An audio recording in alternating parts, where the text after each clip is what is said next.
Hey, everybody's here. Wah, wah, wah. I feel like I should speak out into the foyer. Hey, y'all, come on in. But they're coming. Good morning. Welcome to Cedar Creek. Those of you that are in the room already get a bonus here. I want to just share a brief thought from Psalm 5 I read the other day.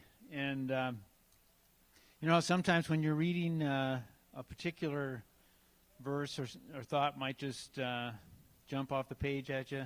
In this one, it's a simple thought, but Psalm 5:7 says, "But I," "but I, through the abundance of your steadfast love, will enter your house. I will bow down toward your holy temple in the fear of you. But I, through the abundance of your steadfast love, will enter your house." And when we speak of entering God's house, we come to church, people might say, oh, the church is God's house, etc. And we do. We come into God's presence. But that might be in your home. That might be as you're driving your car here at church where you turn your attention to God. You come into His presence. You come into His house. And it's not by how great a week you had. It's not how good you feel about your performance this week. It's not about any of that. It says it's through the abundance of God's steadfast love that we come into His house. And that's the bottom line, is that we come here because of God's abundance, His mercy, His kindness toward us. That's what allows us to come into His house. So, welcome to Cedar Creek. Glad you're here. There's a few things going on. Hopefully you grabbed a bulletin on your way in, but I'll just run down through a few of them quickly. One is, if you're a visitor here, there's a visitor green card in the seat back in front of you. If you could fill that out, we'd appreciate it. There's an offering box in the back that you could drop that card into if you would. And if you're a regular attender, if you have a contribution, you can drop it in that box as well. There is a children's room. If you've got kids in here and you need a place to help let them stretch their legs during the service, there's a room where the service is being streamed. It's the last one on the right as you go straight back into the children's area. That is available. There's a middle school group today at 11:30. So if you are a middle schooler or have one of those in your household, plan on that. Awana clubs are ongoing Wednesday nights, 6:30. This building is a busy place on Wednesday nights. Lots going on, and kids from 3 years to middle school. So that's always a great opportunity. Children's ministry meeting. This is an announcement. Wasn't here last week. So children's ministry. If you are involved in Sunday school, nursery, or are interested in finding out about being involved, have questions, like to hear more, there's going to be a meeting 2 weeks from today, February 21, 11:30 after church. So again, if you're interested in finding out more about children's ministry, being involved, how you can be involved, or if you're simply a parent and want to know what's going on, please plan to come. If you have any questions, you could contact Emily. Her contact information is there. And last but not least, Dad's Breakfast. Starting in 2 weeks from yesterday, February 20, we're going to have 4 Saturdays where, once a month, pulling dads together to talk about being dads. So if you're a dad, think you might be a dad someday, or please come. Please take that in. 8:30 to 10. I understand there will probably be food involved. You're cooking breakfast. Maybe you want to think about doing something else that Saturday morning. No, I can cook eggs. Anyway, check that out. All right. And Rob's up here to... Here I am. I want to start off with an announcement, or just let everyone know today, as we talk about these different topics that our culture deals with, as we're jumping off into the meat of this series, just wanted to let everybody know, parents particularly, today we're going to talk about sex. Now, there's not going to be anything graphic, but we are going to talk specifically about sex. So if your kids are in here and you would rather maybe not have them here, I totally get that. I'm going to kill time for 2.5 minutes here. And so if parents are in here and would rather not have their kids here, we do have the wiggle room, or there's places you can go about that. Again, it's not going to be graphic. It's not going to be, anything like that. But it is going to be very clearly about sex. So I'm just going to kill time here a little bit. Who's going to watch the Super Bowl today? I will, but I found myself in the exceedingly strange position last week of not caring if I watched the Super Bowl at all, and my wife and my mom and my sister were all trying to talk me into watching the Super Bowl. Just like, okay, whatever. 2 weeks ago at the NFC Championship game at halftime, I came to this realization that this game is over, the Packers season is over, and for me, football was over then. And I left at halftime. I wasn't mad. I wasn't upset. This is all done, so I went and did something else, and I've been doing something else ever since. And so now I got to get back into football here, but it'll be all right. Did anybody see today coming in the ice ring around the sun? You guys see that? On these super, super cold days, if you look at the sun, there's this big, it's like a rainbow around the sun. And it's one of the things, there is beauty in the cold. Gosh, it was 20-some below this morning, and we think, I don't want to be here. But people in Florida don't see that. Really. There is beauty and there is wonder that we see here because we're in the cold. There's some wonderful things in the world that we only get to if we're willing to put up with some discomfort. That's true of our relationship with God. There is a depth of relationship with God that we cannot get to unless we walk through hardship and difficulty. And days like today are just a physical picture of that. Seeing that amazing ring around the sun, you're not going to see that unless you're outside in 20 below. And so, okay, we're going to say that's good. So again, here we go. We started a series last week, and we're calling it Swimming in the Cultural Sea. And I just want to very, very briefly catch us up a little bit. You might want to go back and listen to that message because it kind of set the stage for what we're going to do. But we live in a culture. All of us do. Everybody lives in a culture. And a culture, we defined it last week. It's this.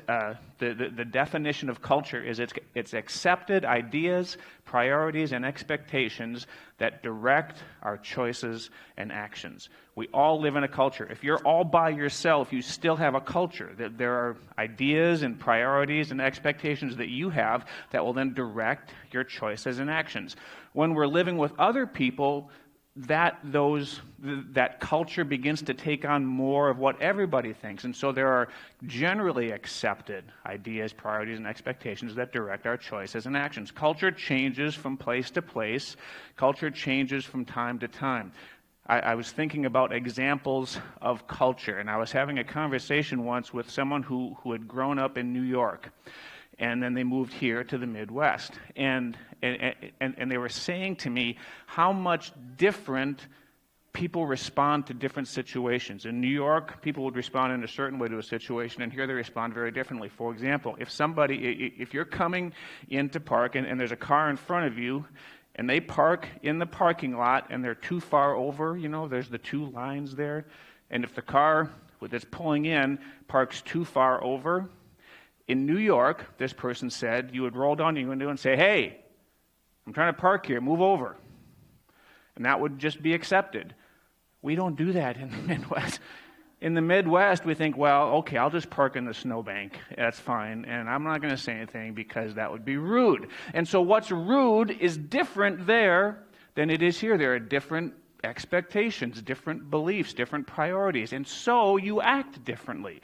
In New York, it's not rude to say you're parked over the line, so you tell them to move over. Here, it's rude to say that, so I park in the snowbank. Does that make sense? That's kind of what culture is. There are this is just the way people should act. This is the way the world is, and so I'm going to act along those lines. That's what culture is. We live in a culture, and we live in it like an ocean. In other words, we are born into a culture. We wake up every day and we function in a culture. Here in this church, there is a culture. When you go to work, there's a culture. Here in Wisconsin, there's a culture. In America, there's a culture. We live in a culture every day, and we cannot escape it. It's like a fish in the ocean. A fish is born in the ocean. It lives its life in the ocean. It cannot get out of the ocean. Culture is like that for us. We swim in it every day. We can't escape it. We can try, but we really can't. And in fact, we looked last week at Jesus said, you don't even want to try. No, this is where you are. This is where you're going to be. We can't leave this culture, and it will affect us. The culture we live in will affect us. You and I will begin to take on those ideas, priorities, and expectations. Does that make sense? As we live in a culture, we will begin to think like the people around us, and then we will begin to act in accordance with those thoughts. It will affect us. A fish in the ocean is moved by the currents, moved by the tides. A fish in the ocean is impacted by the temperature as it warms up or cools down. A fish in the ocean has to deal with all of the other things in the ocean. That's the way our lives are. We are in this culture, this world of ideas. We can't leave it, and it affects us. It impacts us. It will. It always will. Now, there's a danger to that. The danger is that our culture, this world, has been poisoned by sin. We talked about this last week. It's been poisoned by sin. So some of the ideas, some of the priorities, some of the expectations that our world has, they're not good. They're sinful. They've been tainted by sin. Therefore, if then some of these ideas, priorities, and expectations are sinful, then actions and choices begin to be bad, begin to be wrong, right? So this culture that we live in, that we can't escape, that is going to affect us in the world that we live in, God didn't create it to be this way, but because sin entered the world, our culture has been poisoned by sin. Our culture is filled with enemies, it says in the Bible. You have an enemy, the devil. He prowls around like a roaring lion looking for someone to devour. And it says one of the things that the enemy does, the devil does, is he just tells lies. When he speaks, he's lying. But we're easily fooled by that. And in that culture, there are these lies out there, but we're not always sure which ones are the lies, and they impact us. There are waves and there are currents that move you and I. As public opinion shifts and changes, we're kind of pushed along with that. And if we're not paying attention, we'll just kind of drift along with the currents. Or the waves will pick us up and move us. There is a danger in this culture because it's been impacted by sin. So, we're talking about this series. How do we as Christians live with that? And our key verse here is Romans 12:2. It says, do not, and we talked a lot more about this last week, and you might want to go back and look at some of those verses we talked about last week, but this is kind of our jumping off point. Do not conform any longer to the pattern of this world, but be transformed by the renewing of your mind. Then you will be able to test and approve what God's will is, His good, pleasing, and perfect will. You see, you and I as Christians have the opportunity and the obligation.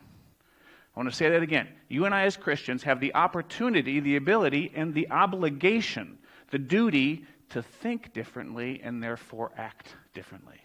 That's what that says. Do not conform to the culture of this world. Why? Because it's poisoned, it's tainted by sin.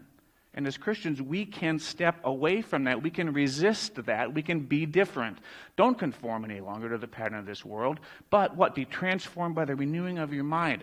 Culture begins with what we think, right? That's how we're defining it. It's those ideas, the beliefs, the priorities, the expectations. If we think differently, we will act differently. Because we're Christians, God says to us, you have the opportunity and the obligation to think and act differently from the world around you. Not completely, not in everything, but there are certain things. Part of this culture is dangerous, so you need to resist it. We need to think differently. That's the basis here or the reason we're doing this series at all. So this series, what we're going to do is we're going to look at different topics, different things, different ideas, priorities, and expectations that our culture has, and look at it from three ways. What is the danger in that belief? What are the lies that our culture tells us about that belief, whatever the belief of the day that we're talking about is? Secondly, what is the protection that we have? What is the truth that God tells us? If God says the world thinks this way, I want you to think this way. Well, why is this dangerous, and what should I think instead? And then thirdly, what are the action steps we're going to take? All right, what do I do as I think differently? What's that going to do for my choices, my actions? Okay, that's what this series is about. Now, two quick thoughts about this. And this holds true for every message we're going to do from here on out. This is the first of 7 messages, 7 different topics we're going to talk about that our culture gets wrong, I think, and what God says about it instead, and what we can do about it. 2 things I would encourage you to think about today and every Sunday as we talk about this. Here's the first one. Be open to the possibility that you are thinking incorrectly. Our culture impacts us in ways that we don't know. You and I know this is true of me, I have been moved and my mind has been shifted in ways that I don't recognize. And there are things that my culture just says are true that I have accepted without thinking about it. That's one of the definitions we had of culture last week was, this is the way things are. Why? Well, I don't know, they just are. I never thought about it, they just are. Be open to the possibility, one might even say, be open to the reality that you aren't thinking clearly about some of this stuff. Your culture has infiltrated your mind in ways that you don't know, or perhaps in ways that you don't want to admit. Sometimes it's that. I know that I'm thinking that, but I kind of secretly like it, so I'm going to pretend like it's not true. Be open to letting God change your mind. Here's the second thing. That's dealing with that danger thing. That protection thing, we're going to talk about the truth. Here's the second thing that you need to do. Build your life on the truth of God. All of these truths that we're going to talk about, the protections against our culture, if our culture is dangerous, the protections are here. They begin in God's Word, because this is where our mind really begins to think differently, right here. We have to allow God's truths to be foundational. I just read this morning, I'm reading through Luke, and I read the part where Jesus talks about the wise and foolish builders. You familiar with that? Jesus said, hey, he uses an analogy. If you're building a house, a wise person builds his house on a solid rock foundation. A foolish person builds his house on the sand. What happens then? When the storms and the wind come, the guy who built his house on the sand, his house has no foundation, it crashes. But the guy who built his house on the rock, his house stands. It endures the weather. And then he says, my word is that foundation. He who hears my word and does them, he's like the one who builds his house on the rock. We're going to talk about God's word. God's word is true. This is what God wants to say to us. He begins to speak to us here. These principles, these things that he lays out are the foundation that we build our thoughts on, that our life begins to flow from. It starts there. That's the foundation. That's the rock that we build our lives on. Now, how you build your house on that foundation might look different than the way I build my house on that foundation. In other words, we're going to talk about these truths that God has in his word. They're true for me, and they're true for you. And you build your house on that rock, and I build my house on that rock. Now, what my house ends up looking like, how I completely respond to that, may be different than the way you do. So this is not about everyone has to do everything exactly the same. This is about we start in the same place, and then we go to God, and we build our house, but we start together on the rock, okay? So, right on the second, I'm proud of myself here. Here we go, today. And again, if you came in late, today we're talking about sex. And so if you would rather your kids aren't here, feel free to get up and go anytime. We're not going to be graphic, but we are going to be direct. Today we're talking about sex. The topic that our culture has some thoughts about that we need to be careful of, That topic is sex. Why sex? Well, for this reason. The more important something is, the more sin distorts it. If God says something is very important, sin at its core is a rebellion against God. Sin is not doing the wrong thing. The wrong thing is motivated by, I'm rebelling against God. I don't know if that makes sense. Sin at its core, at its beginning, is an attitude. God said this, and I don't care. That's what sin is. It's a rebellion against God. If God says something important, so this is important, well, sin is, I'm going to take what you say, God, and I don't care about it. So if that's really important, I'm really not going to care about it. The more important something is, the more sin will distort it. I think that's a true statement. Here's another true statement. The more wonderful something is, the more sin will abuse it. Cupcakes are beautiful, wonderful things. And there's something in me that would just eat cupcakes all the time. Missy Fowlsby tries to kill me every time I go to her house because she makes these 7-layer bars that are so good. They are so good. And one of them will almost put you into toxic shock. And I'll eat 5 or 6 or 7. Sin is like that. If God says, here's this wonderful thing, sin says, I'm going to take it and I'm going to abuse it. The more important something is, the more sin will distort it. The more wonderful something is, the more sin will abuse it. Sex is important. God says that sex is important. Right in the very beginning of the Bible, God blessed them and said to them, be fruitful and increase in number, fill the earth and subdue it. That happens through sex. He's talking to Adam and Eve here. He brought Adam and Eve together, and he says, part of what I want you to do, part of your whole mission and purpose on earth, I want you to rule, but I want you to increase, fill the earth. That happens through sex. That's the only way more people are made. God knew that. God created it. It is an important thing. Sex is a part of what God wants to happen here on earth. So much of what God does here on earth, creating new people, it happens through this thing called sex. Sex is very important. Therefore, sin will distort it. Because it's important. It's also important because God says it's a picture of our relationship with Him, that intimacy. So sex wants to distort that. Sin wants to distort that. Sex is important, so sin will distort it. Sex is wonderful. It just is. It is meant to be a wonderful thing. Go home and read Song of Solomon this afternoon. Read chapter 7 of Song of Solomon. This is a poem. It's an interplay between a man and a woman who love each other, and it is exceedingly physical. And I won't read it, but you read chapter 7, and he's talking about her body, and he's talking about taking possession of her body in a wonderful, righteous, beautiful, wonderful way. And this is not just about him. She says, come, my lover, let us go to the courtyard. Let us spend the night in the villages. I belong to my lover, and his desire is for me. Sex is a wonderful thing. It is sweet. It is beautiful. It is fun. It is exhilarating. Because it's wonderful, sin will abuse it.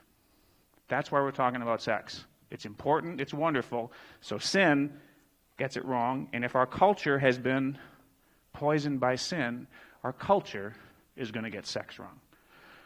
All right, so let's just jump into this.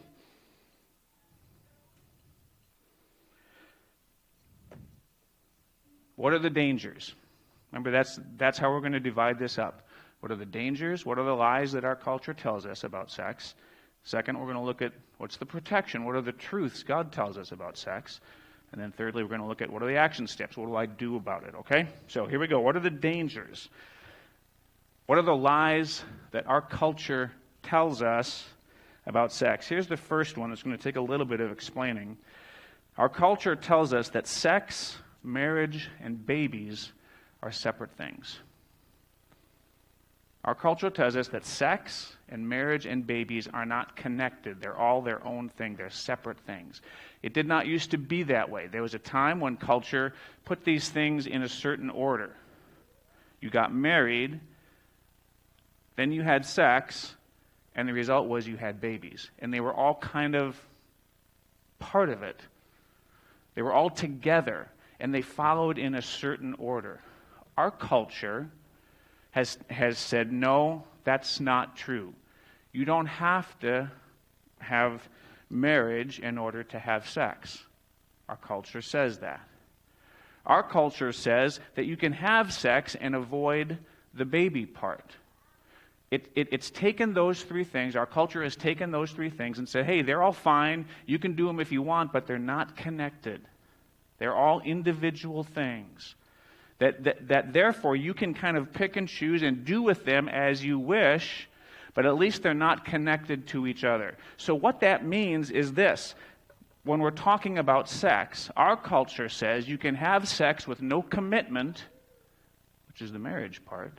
If marriage and sex are not connected, well, then I can have sex with no commitment at all, and you can have sex with no consequence. Because if the babies and the sex thing aren't connected, well, then there's no ramifications. So what our culture has done is it has taken sex and put it all by itself.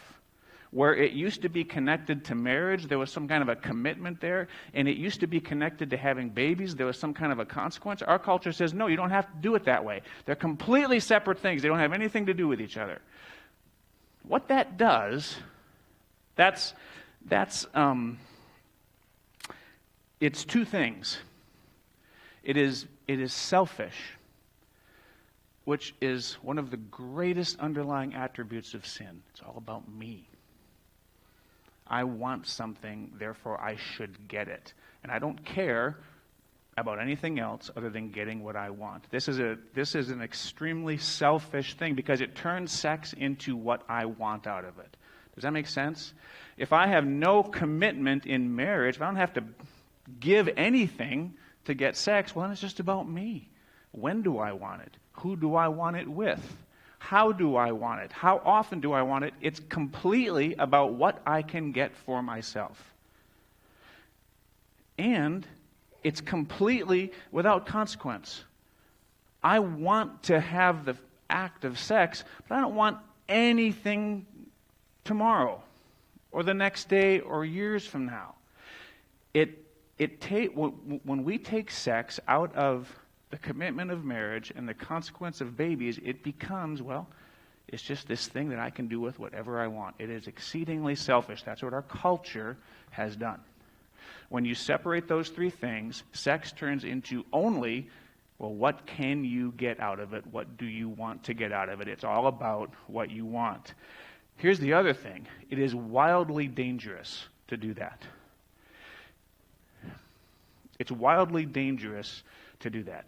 And we're going to get into some of the reasons why here in a minute. I'm just going to paint with a broad brush right now. Sex only works, according to God, within the context of marriage. Sex always will eventually have the consequence of babies. We cannot take it out, and if we try to, it's very dangerous. It's kind of like this. I was trying to think of a good example, and I think this one makes sense. Hopefully it makes sense to you. Who here has a gas stove at home or a gas furnace? A gas stove or a gas furnace, it's kind of a scary thing if you think about it, because you're lighting a fire in your house.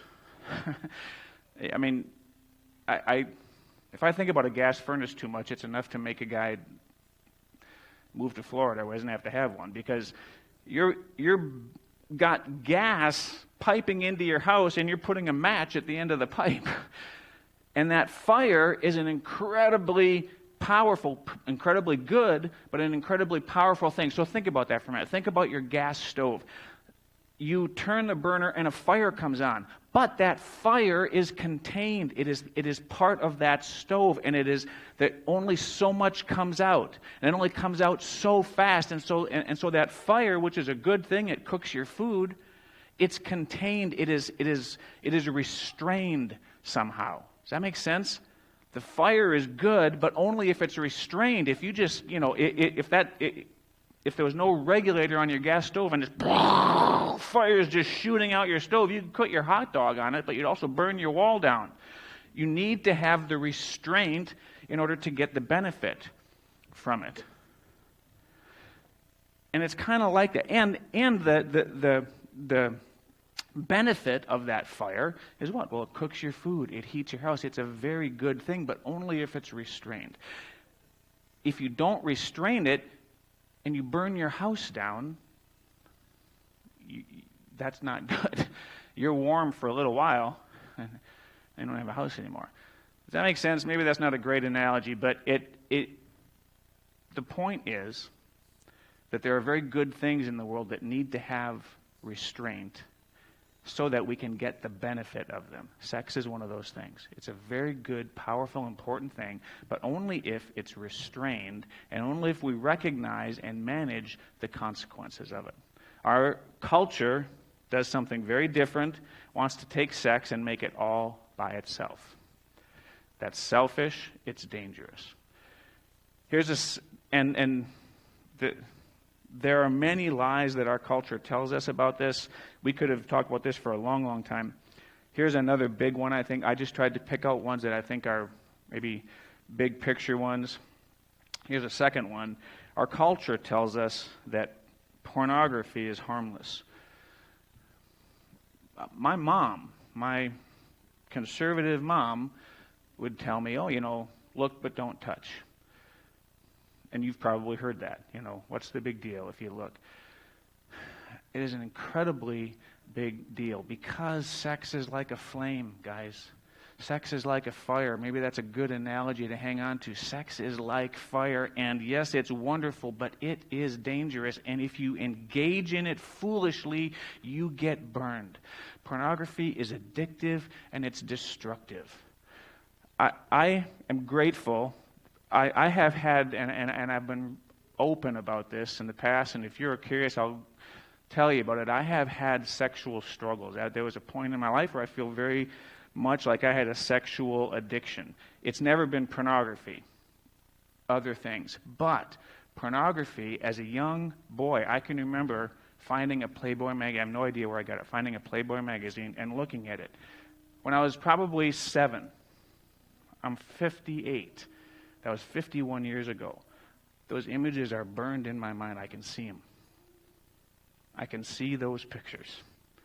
Pornography is not harmless. It is addictive. It is addictive. It's like cocaine because it stirs in a man. It stirs things in your brain. They've done studies and they've shown men that they got all the electrodes on their head and they're gauging all their brain sensors. They show men different pictures and they're gauging their brain functions. They show them a pornographic image. All of a man's brain shuts down, stops, except that libido part. It just fires up. It lights up like a Christmas tree. It's like a drug. It impacts us, particularly men, in this way. It's addictive and it's destructive. It steals from you. It's a fire that is burning down your house slowly while you're not looking. Pornography is not harmless. Sex is too powerful for that. Those are the dangers. What are the protections God gives us? And we're going to spend a little bit more time here. Again, because I think that the greatest thing we can do, we can recognize what's wrong and we need to. But then we have to see what's right. And this is where we're transformed, according to Romans, by what? By the renewing of our mind. We let God begin to help us to think differently. All right, how does God want us to think? What are the protections that God gives us here for this? Well, let's look at some. Here's a truth that God tells us that if we can get this in our head, it will help us. Sex is good in one way. Sex is very good. And again, I would encourage you, if you question that, and sometimes we can wonder that because we've had strange or bad experiences with it, or bad habits and practices with sex, or because we've seen the excesses and the distortion in the world, we may be tempted to think that, it's kind of a bad thing. Maybe you have to do it, but it's kind of bad. I would encourage you to let God change your mind on that. Read Song of Solomon. Read it. I mean, if you struggle with it, read it. It is a good thing. It was designed to be a sweet, beautiful, exhilarating, happy, intimacy-building thing between a husband and a wife, between a man and a woman. It is an amazingly good thing, but it is only good in one way. Sex is all the good, but in one way only. And in no other way is it good, according to God. I want to read some passages to you here. I have the Hebrews 13 one up there. I'm going to read some other ones first here. 1 Thessalonians 4, verses 3, 4, and 5. This is Paul writing to the Christians back then, and it speaks just to us right now. For this is the will of God, he says, your sanctification.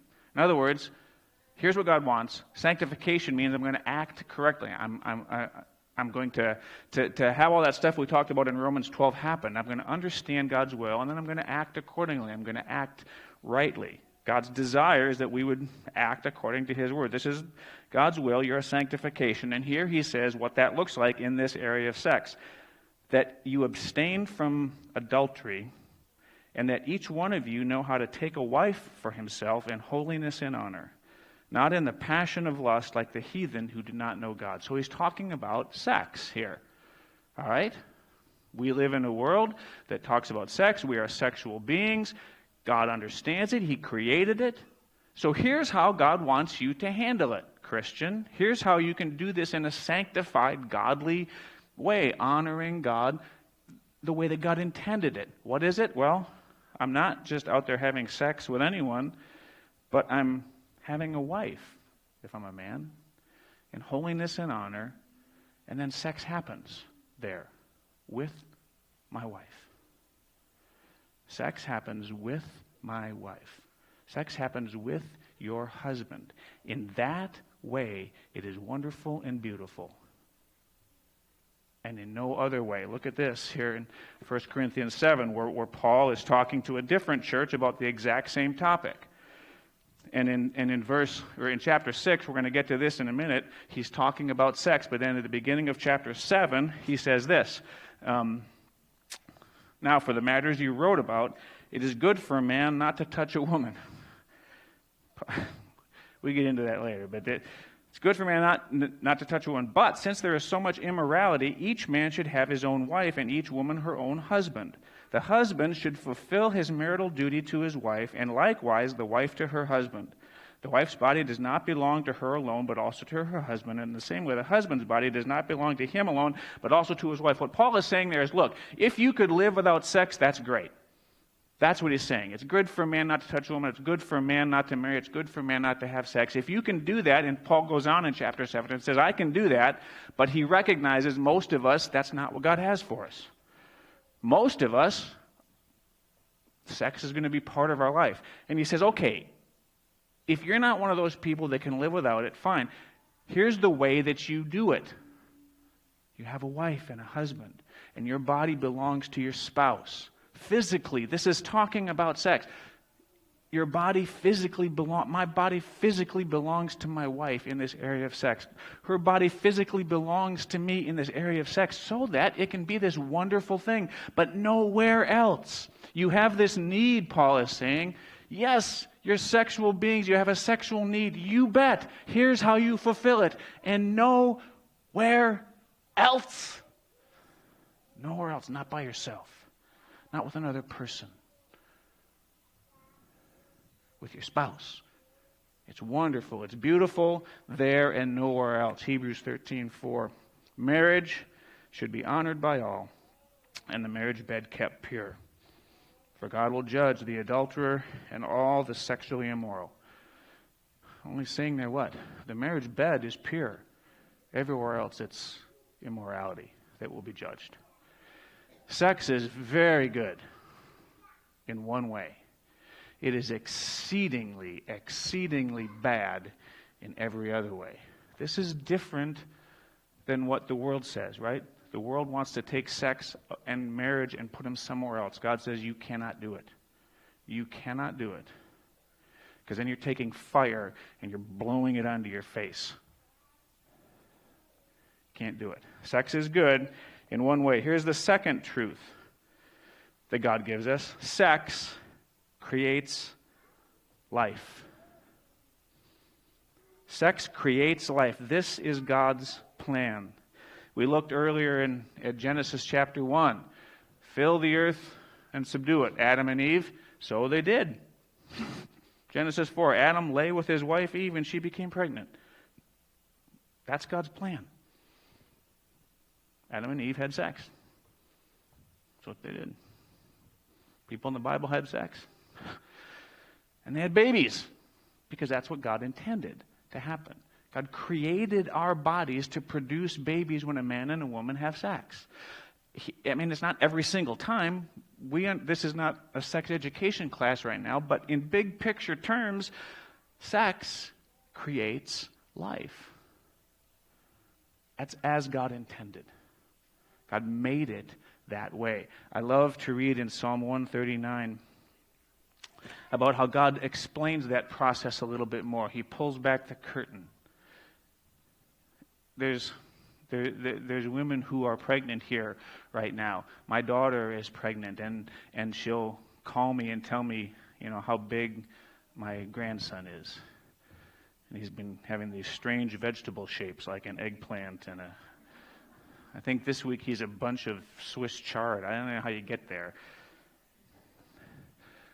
But here in Genesis, we see, okay, you had sex and you got pregnant and you had a baby. But here in Psalm 139, God pulls the curtain back on that a little bit. And he talks about what he's doing in that interim part there.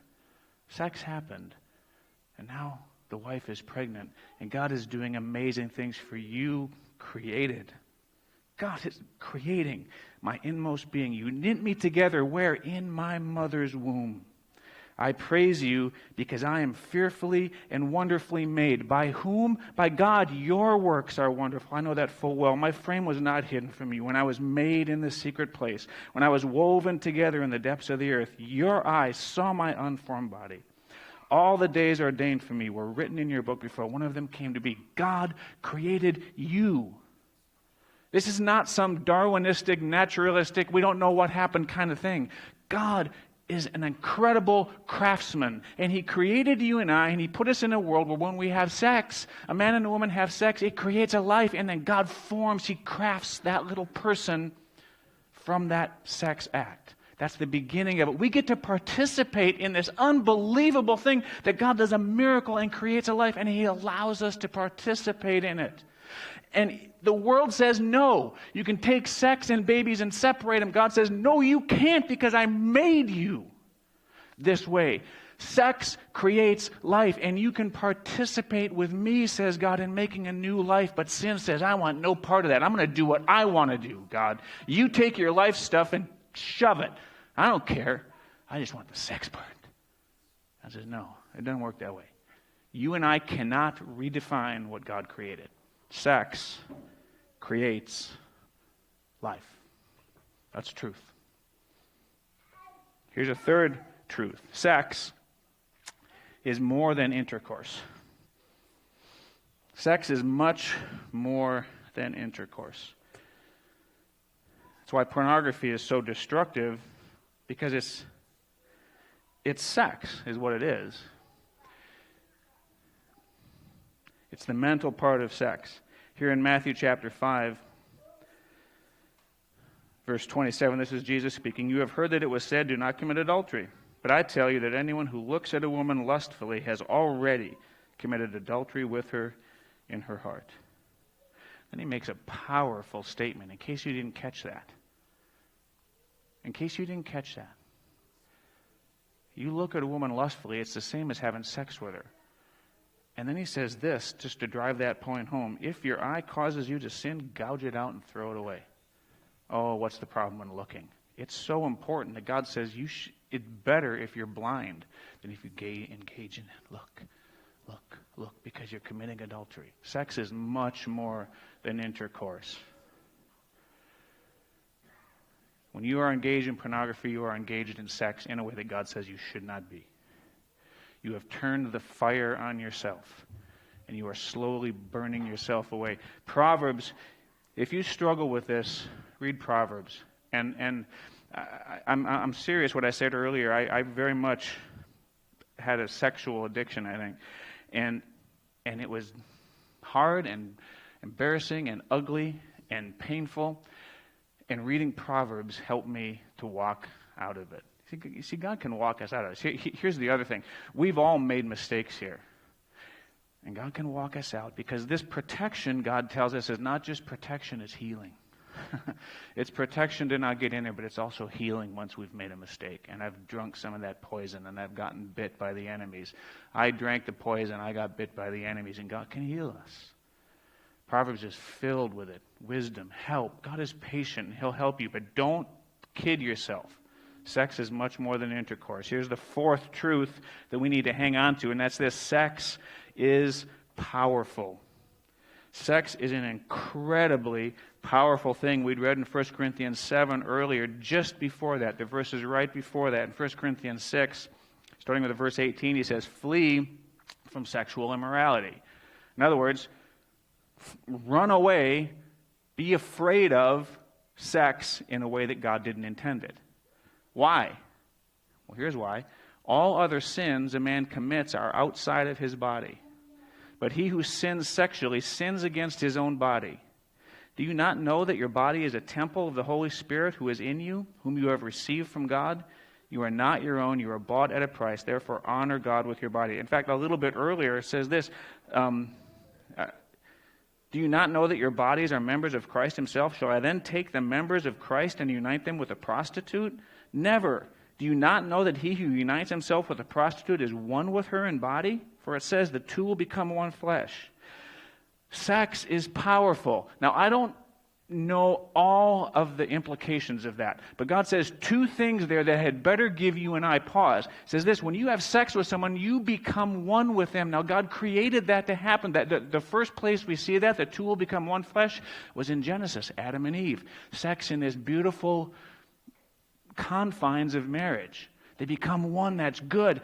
Somehow that sex act does something to you and the person you're having sex with. And if it is not your spouse, you have now become one in some way that you do not want to be. You have become bound to something. I think that's why later he says sex is a sin against your own body, because you have impacted yourself. Sex is crazily powerful. I don't know all of the ways. Some of this is a mystery, I think. If we thought about it, I'm sure God could give us insight. And maybe, we can do that. But don't make the mistake of thinking this is no big deal. It is incredibly big deal. It's like saying a stick of dynamite. What's the big deal? I lit the fuse and it's kind of, that's no big deal. It's not a big deal until it blows up in your hand. Sex is dynamite. It will blow up on you if you use it the wrong way. The right way, it's beautiful and wonderful. The wrong way, it's horrible in all ways. So, what are the lies our culture tells us?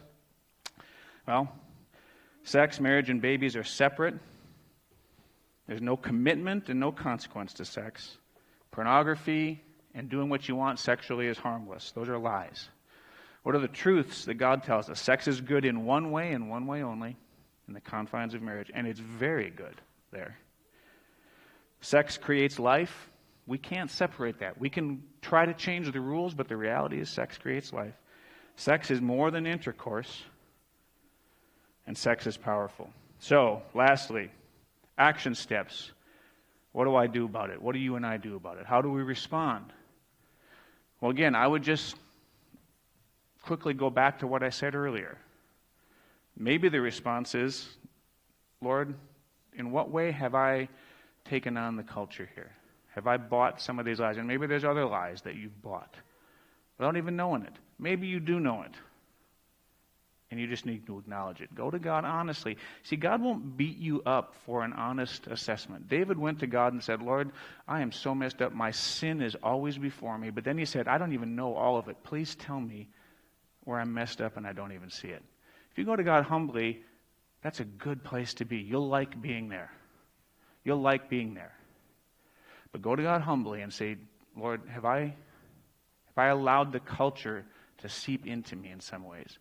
And secondly, Lord, have I set your word aside in ways that I shouldn't have? Am I building my house on the sand somewhere? Are there truths that you're telling me that I have to cling to? And that may be the biggest fight. When I was wrestling with my own addictions, one of the biggest fights was, I know what you're saying is true, God, but my flesh doesn't care. I know it's true, but my flesh doesn't care. I have to value your word more than the temporary pleasure that's in front of me.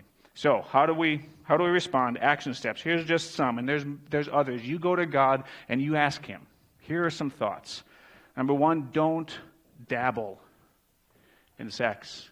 Don't look, men. Don't fantasize, men and women. Don't dabble in sex. It is so easy to look. It is so easy to let your mind wander. Don't. It takes discipline because we swim in a culture that is filled with it. You cannot watch the Super Bowl today and avoid seeing images, avoid being given messages about sex, because sex is so powerful, it's so important, it sells. And sex is used to sell because it impacts us. And it's so easy to think, it's not that big a deal. It is that big a deal. It's powerful. There's a proverb that says, can a man scoop fire into his lap without his clothes being burned? Can a man walk on hot coals without his feet being scorched? It's one of the proverbs I had to memorize. Look, I can't do it just a little bit and think I won't be impacted. That's a lie. You will be impacted. You put hot coals in your lap, you might not feel it instantly, but pretty quick. You're going to feel that. Don't dabble. Don't look. I spend a lot of time closing my eyes, averting my eyes. I taught my son, close your eyes, buddy. Our culture, if you're going to be different in this world, you have to turn your head and you have to look like an idiot sometimes. I'm not going to look at that. What are you doing? I'm not looking at that billboard. Why? Because I know what it's going to do to me. Are you willing to be different? It's different for girls, I think. But whatever your struggle is, don't dabble. Here's a second action step. And this may not seem, I don't know how you're going to take this one. I contemplated spending a lot of time in this message about this. I didn't. Learn about abortion. If sex creates life, abortion takes a life. We're told that abortion is a woman's rights issue. It's not. Abortion is a woman's rights issue if sex is separated from babies and from marriage. If you can separate them, then it is a woman's rights issue. But God says they're not separated, they're together. If sex creates life, and if sex is good in the confines of a marriage, then abortion is not a woman's rights issue, it's a sex and a life issue. With whom and when do I have sex? And am I willing to acknowledge that sex creates a life? If you learn about abortion, that's the central issue of abortion, which I think is the tragedy of our generation. I would love to spend hours on this, and we'll probably, hopefully, do a message on this or two in the upcoming months. Everybody, I got to be careful here. People who advocate for abortion acknowledge that you're taking a life. Margaret Sanger, who was one of the first proponents of abortion, said in an interview, of course it's a life. And we're foolish if we say that aborting a baby is not taking a life. We know that it is. Just look at it. It's a little human being. All the science points to that. In fact, if we say it's not a life, we're cheapening our own position. We just don't care. We don't care that it's a life. If it is a life, then it changes the whole equation. It's a sex issue, guys. And if sex creates life, then abortion works back to a sex issue. Learn about it. That's all I'm going to say there. Third thing, talk to your kids about sex. Talk to them about sex. They're going to talk about it on the playground. They're going to talk about it at school. They're going to talk about it all over the place. You talk to them about it. Mom and dad, sit down, have conversations with your kids about sex. Early and often. I don't know that I did that super well as a dad. I don't know if we did or not. But I had those conversations, as uncomfortable as they might be. I mean, I grew up in a German household where you don't talk about anything except the Packers and the weather. And sex didn't have anything to do with either of those, unfortunately. Talk to your kids about sex. Why? Well, because they are sexual beings and they live in a sexually charged world. They are thinking about it. They are going to respond to it. One of the great joys you have as a parent is to help them navigate that. Not to shield them or not to insulate them. You can't do that, but to help them navigate. What that looks like for you, mom and dad, you figure that out, but have these conversations with the kids about sex. Here's the fourth one, and I really encourage you to do this. Talk to your spouse about sex. Husbands and wives, talk about it. Sex needs to be talked about. It is designed to be this wonderful, beautiful, exhilarating thing, but left to ourselves, if we don't talk about it, even as a husband and wife, it can kind of go off into strange places, or there can be unmet expectations, or there can be confusion and misunderstanding. Men and women think about and respond to sex wildly differently. My sexual desires and expectations are very different than my wife's sexual desires and expectations. You're not going to know that unless you talk. I would encourage you to talk, husband and wife, talk about sex a lot. It is a big deal. Your marriage is not defined by your sex life, but it is vastly influenced by your sex life, for good or bad.